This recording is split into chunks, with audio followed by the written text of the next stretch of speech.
Hey everybody, welcome back to Watch and Carry. So in today's video, we're going to be figuring out how to get a pair of tweezers into the Leatherman Skeletool.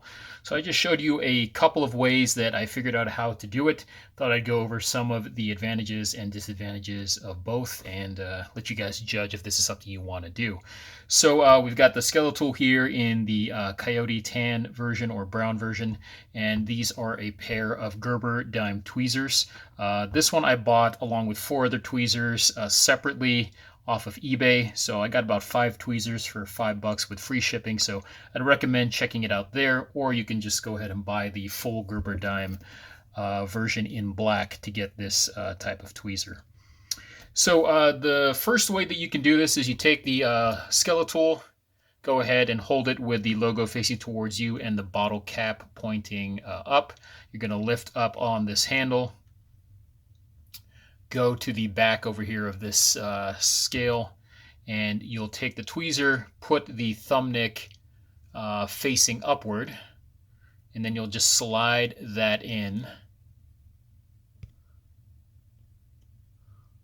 like so. So we'll take that in and slide it right underneath. And it's very light, very easy to push this in. We're not forcing it. And close up the tool, and there you go. To retrieve it, you just do the reverse. Go ahead and lift up, use that nail nick, and retrieve the tweezer.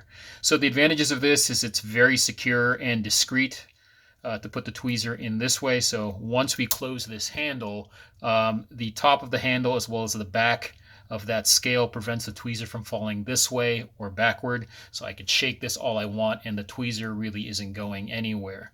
The other advantage is it's pretty easy to retrieve. You can actually do it two ways in this method. You can lift up on the handle as we've done before to get the tweezer, or you can go ahead and just point the tool facing downward and open the blade quickly, and the tweezer should drop like so.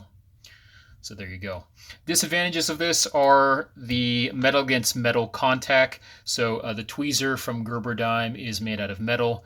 As you're inserting it here, you're actually rubbing up against the sharp end of the blade. So metal against metal, for obvious reasons, is not good. I don't think it's that big a deal because, as I showed you, this really is sliding in very easily. The only pressure that's really going onto that cutting edge of the blade is the outward spring tension on this tweezer, which isn't very much. So you're not putting a lot of pressure, but technically, yes, you are damaging the blade to some microscopic level. So this may not be for you if that's the case. The other disadvantage is when you open up the blade quickly, you run the chance of losing the tweezers. I just showed you if you open up the blade in this orientation, the tweezer will drop from the bottom. To counter that, just keep your tool facing like this or pointing upwards.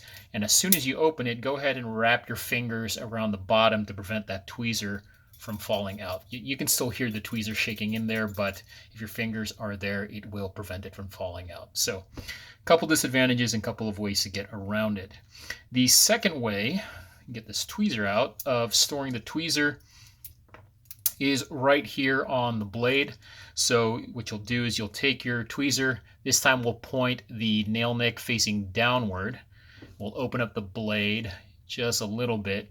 We'll go to the second hole, so 1 and 2.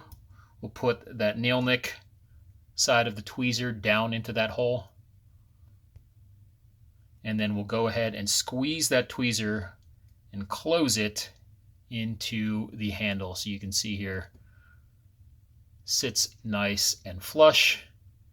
And then to deploy it, you'll put your thumb right where the tweezer is in that hole. Keep pressure on that blade all the way till locking.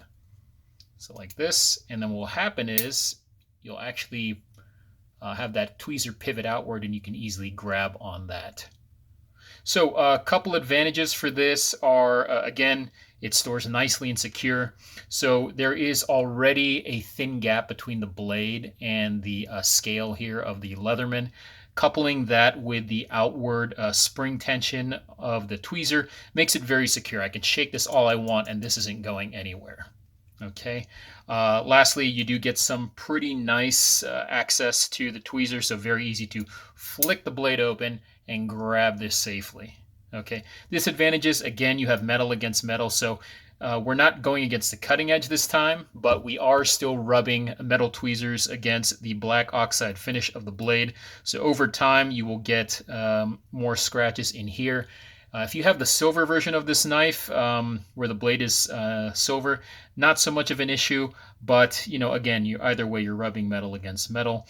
The other disadvantage is if you are using the blade in a quick deployment fashion, you have an extra step of having to store the tweezers. So if I want access to my blade, I have to take out the tweezer, figure out a place to put this, and then use my blade. So it's just one more thing to get lost.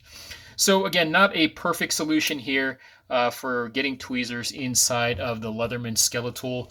I think if you look at Etsy or some of the Leatherman threads on the internet, I'm sure somebody has designed something or 3D printed a way to get tweezers on here, fairly easily. But as far as getting a cheap set of tweezers and not having to modify anything with the Skeletool, so far this is the only method I've found.